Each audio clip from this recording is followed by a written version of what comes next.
kan beekamu qabu dhibeen kun dafee daddarbu iyyuu malee haaraayyuu ta'u iyyuu malee akka utaalloo ta'ee kan nama 7 gidduutti kan fayyan immoo akka 100 keessaa 80 jechuudha. Kanaaf dhibeen kun egaa keessumaa namoota biyya guddatan keessatti illee amma tokko salphaatti to'achuun hin danda'amu. Rakkisaadha garuu risoorsii waan qabaniif amma kanatti gargaaruu danda'u garuu biyyoota guddatan kan akka Itoophiyaa fakkeenyaaf dhibeen kun jalqabeennaa nama baay'eetti miidhama. Nama baay'ee sana keessaa immoo 20% malee jennee amma makkan miidhamee rakkina guddaa akka bu'u tilmaamuun nama rakkisu. Egaa ayaan immoo gaaffiin kun gara biraanii isuma silaatti deebi'ee karaa bineensotaa fa'aa darbaa bineensarraa jalqabeetti amma bineensota kana yoo let's say dhukkuba isaa qabaate bineensi kun foon isaa fa namni nyaate isa booddee like erga qalamee amma firiijii keessas taa'ee yoo ta'es nyaatamee achi karaa sana fa'aa namatti darbuu hin danda'a waan karaa akkasii karaa nyaata keessa. Egaa akkuma sirrii dubbadhe kun Wuhan biyya Chaayinaa keessa iddoo tokkotu jira lafatti bineensa fayyaadhuma isaatti gurguranii namooti isaa wajjin hojjetan bineensa wajjin warra hojjetanii walitti dhufan isaan egaa maalitti fakkaate amma yuunaatti waan hin beekamne baay'eetu jira. Garuu waan beekamu keessaa inni guddaan bineensarraa dhufu iyyuu malee sanyummaa isaa jijjiiree namatti iyyuu faca'u iyyuu malee spiil over jedhama. Karaa nyaataa keessatti kan inni darbe isa nyaatanii nyaata tun ta'e qaqqabaniitu jechuun amma let's say nyaati bittee firiijii fa'aa keessee achi baastee fa'aa yoo nyaatte achi fa'aa still keessa jiraachuu danda'a hammam qilleensarra tura vaayirasiin kun utuu hin du'in. Yaada gaaffii gaariidha. Akka isa jalqabaatti deebisuu fi dhibeen suni achi jalqaba iyyuu malee bineensarraa namatti darbuun kuni yookaan nyaatarraa namatti darbuun kuni makanatti beekamaa miti. Amma yoonaatti waan guddaan namarraa namatti darbuu isaati. Qofaadhaan fakkeenyaaf amma fakkeenyaa namni tokko koronaa yoo qabaate ni xixxiffata. Yeroo xixxiffatu cal jedhamu qilleensa irratti xixxiffate yoo ta'e qilleensa keessaati koronaan kuni meetirii tokko gidduutti fakkeenyaaf walitti dhiyoo jirra ta'e meetirii tokko gidduutti yeroo xixxiffadhu achi keessaati koronaan kuni afaan yookaan funyaan yookaan ija keessa seenaa jechuudha. Isa booda erga akkuma sirrii dubbanne vaayirasiin erga seelii namaa keessa lixxee seelitti seentee immoo hin dhuunfatti. Isa booda wal horuu jalqabdi isa booda dhibee namatti fidaa jechuudha. Kanaaf yeroo baay'ee namooti maal jedhu Chaayinaa nama fakkeenyaaf baay'ee beekamuudha waa'ee karaa ikoonoomii isaanii gaariidha. Akka gaariitti oomishuu waan isaan achiitii fidan waan baay'ee gargaaramna. Nyaataa ta'uu uffataa ta'uu garuu koronaan kun achirraan yeroo shiippii ta'ee dhufee as nama waa tokko waan fakkaatu miti. Tokkoffaa vaayirasiin kun amma yoo natti akkuma sila dubbadhe hunduma isaan beeknu amma beeknu garuu sa'aatii yartuudha kan isaan kan turuu danda'an qaama namaa ala jechuudha. Yoo baay'atee guyyaa tokko fa'aa akkas malee turanii bakkee jiraachuu hin danda'an akkuma sila dubbadhe vaayirasiin kun ofiin wal jiraachisuu hin danda'an isaan qaama namaa keessa seenaniitu. Genetic material yookaan seelii namaa keessa seenanii dhuunfataniitu ofii isaanii baay'atu jechuudha. Kanaaf gaaffii keessi deebiseen beeku garuu nyaata nyaachuurraa uffata fa'aa waan achi ergamu gargaaramuudhaan dhibeen kun hin darbu. Ani immoo gaaffiin qabu amma fakkeenyaaf kaanii namooti baay'een garuu caalaan ittiin fayyuu jedhame miti. Tokkoffaa amma koronaa vaayirasiin kun yoo anaan na qabate ammamni irra tura. Yoom fayyemmoo deebisee na qabata? Yaada gaarii kunis gaaffii gaariidha. Maalinni koronaan sun yeroo fakkeenyaaf vaayirasiin kun egaa yeroo namni haxxiffatu yookaan yeroo namni immoo waan tokko haxxiffate yookaan respiratory secretion warra yeroo bu'u harka keenya qabnee fuula keenya qabnee yookaan ofitti fiduu dandeenya jechuudha. Kanaaf amma akkamitti ofirraa ittisuu yeroo ittiin deemna. Garuu immoo namni tokko koronaa vaayirasii kan erga argatee booda vaayirasiin kun immoo yeroo barbaaddi namaa keessatti baay'achuuf incubation period jedhaman jechuudha. Incubation period kun egaa amma yuunaatti kan beekamu WHO'n World Health Organization kan beeku guyyaa 2 amma guyyaa 14 turaa jedha. Namni tokko infekshinii kana qabaate qaama isaa keessa galee amma haxxiffachuu yookaan qaamni isaa gubuu yookaan hafuura guutuu namatti dhufutti guyyaa 2 amma guyyaa average jedhama jechuudha.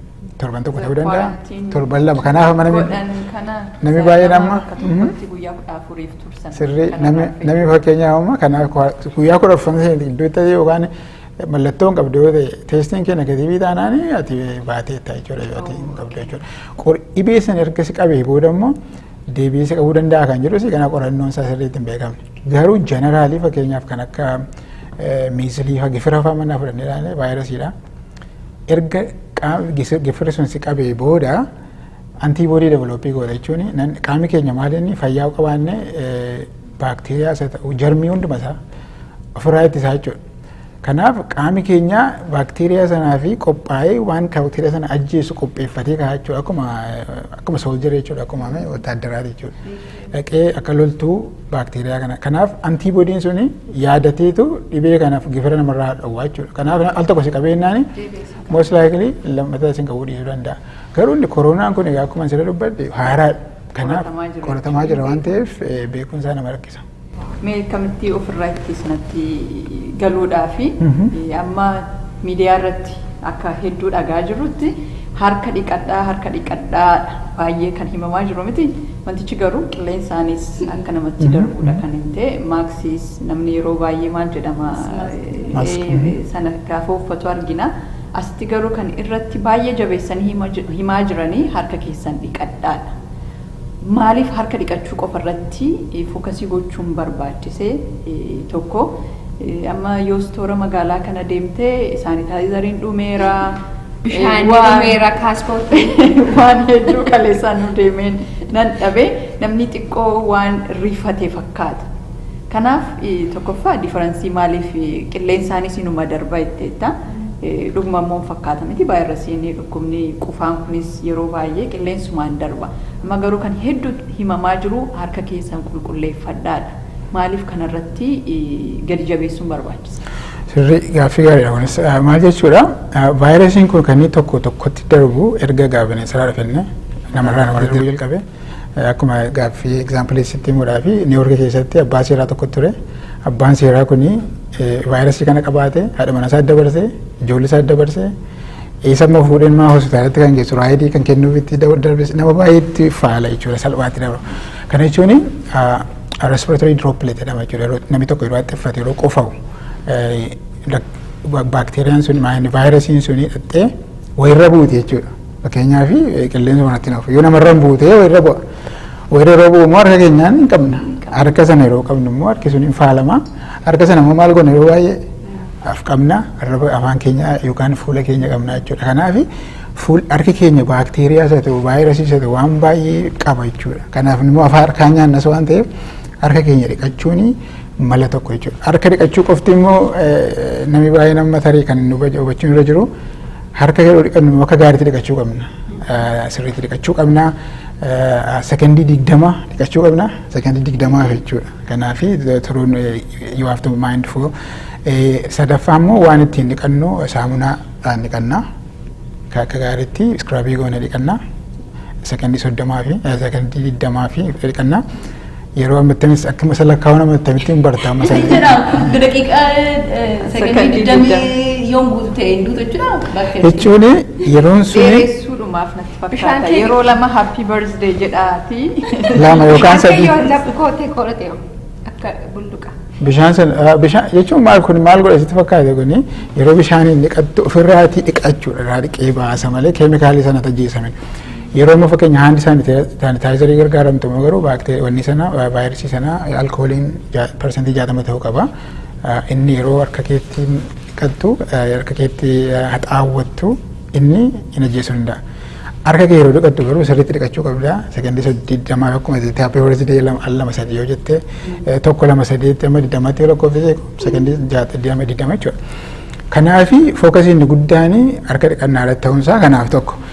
Garuu immoo kana qofaa miti akkuma sirrii dubbadhee mallattoon dhibee kanaa waan inni attifachuudha tokko sa'aatiin nama qabu yookaan tempereechariin nama ol ka'u hafuura nama kutu inni amma yeroo namni attifatu yoo qofa'u yeroo qofa'u calqidheema qilleensa irratti qofa'uun gaarii miti maaliif nama faala waan ta'eef kanaaf yeroo qofa'anii ciqilee ofii irratti qofa'u jechuudha yookaan immoo fakkeenyaaf kan akka naapkiin yookaan waan adda addaan immoo qofaa ofii qabachuu jechuudha.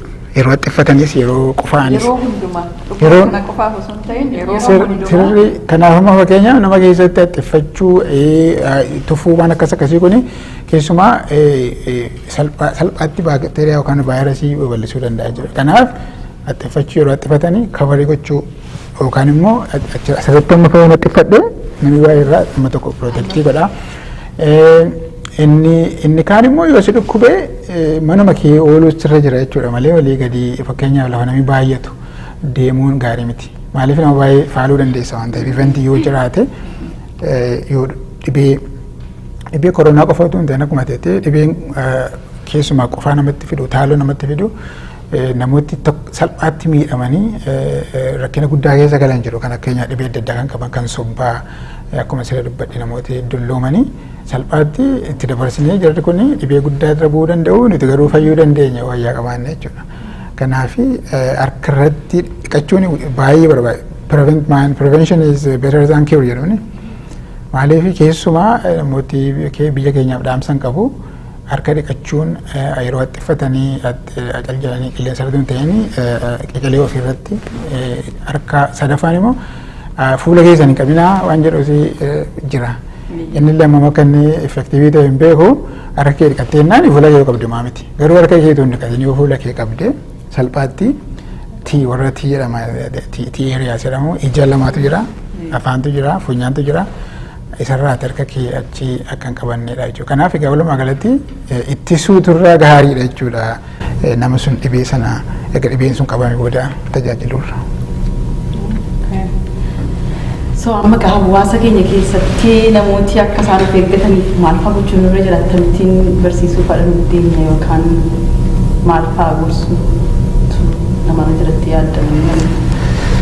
Gorsa guddaan barbaachisu dhibeen kun jiraachuu isaa baruu odeeffannoo sirrii ta'ee gaarii ta'ee dhuga qabeessa ta'e argachuu. Amma fakkeenyaaf yeroo baay'ee feesbuukii irra namni barreessa intarneetii irratti intarneetiin information argachuudhaaf salphaa godhu iyyuu malee information yookaan odeeffannoon achirra jiru garuu sirrii moo sirrii miti kuni qoratamaa moo qoratamaa miti kan jedhu sirriitti addaan baasanii hubachuudha. Fakkeenyaaf amma yeroo baay'ee Department of Health fakkeenyaaf Minnesota Department of Health jira CDC website qabu isaan akka gaariitti information yookaan odeeffannoo gaarii kennu biyyatti immoo kan akka Ministeera Eegumsa Fayyaa Institute of Health National Institute of Health kan jedhamus jira.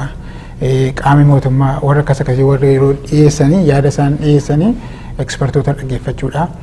Jechuun beekumsa qabaachuun humna waan ta'eef. Inni lammataa dhibee kana oduun eessaa dhagahama yeroo baay'ee niwus miidiyaa irraa dhagahama jechuudha. Gurra qa'een sunis gaariidha jechuudha barbaachisaadha. Maaliif yeroo kaan amma waa'ee siyaasaa waa'ee adda addaati kan dhaggeeffatu waan ta'eef namni baay'een TV iyyuu kan hin ilaalle jira information kana qaba. Kanaaf dhaggeeffachuun barbaachisaadha jechuudha. Information jiru argachuu barsiisa iddoo adda addaatti dhufu qabaachuu barachuun barbaachisaadha. Inni kaan dhibeen kun yoon fakkeenyaaf akka tasaa ta'e namni tokko fakkeenyaaf vaakeshiniidhaaf cruise shipiidhaan biyya naannaa yoo deeme achi ture naannoo chaayinaa yookaan naannoo xaaliyaanii cruise shipii ture dhufee erga dana ga'ee booda mallattoo itti jenne sana yoo of shakkuu qabaachuu rakkina qabaachuu akka danda'u. Kanaaf bilbiluu qaba ogeessa fayyaa taasisuu qaba. Ilaalamuun irra jira jechuudha.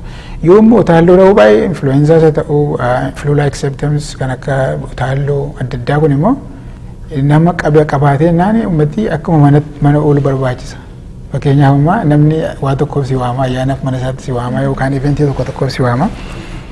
Utuu qofaa jirtu utuu attiffachaa jirtu utuu dafqaa jirtu mana namaa dhaquun gaarii miti. Namni sun si hakumatu maaliif dhattee dhibee kana ijoollee isaatti kennite yookaan warra maatii isaatti kennuurraa manatti ooltee lakkana dhukkubeera dhaquu hin danda'u. Eventiin fakkeenyaaf barbaachisaa miti taanaan tiraavilii gochuu fakkeenyaaf iddoo deemtu fakkeenyaaf biyya dhibeen kun itti baay'atan tiraavilii gochuun gaarii miti. Maaliif chaansiin isaa guddaadha jechuudha. Saaxilsi baasa waan ta'eef fakkeenyaaf biyya kanaati xiyyaarri biyya kanaa amma chaayinaadhaa deemuu dhaabaniiru. Xaaliyaanii dhaqaan jiran, Iraanii dhaqaan jiran. Kumaa jechuudha namoota achi dhufan nama tokko xinneessa asiis namoota deeman sana xinneessa jechuudha. Kanaaf egaa uummati hubannoo gaarii qabaachuu odeeffannoo qulqullaa'aa ta'e odeeffannoo ga'aa ta'e qabaachuu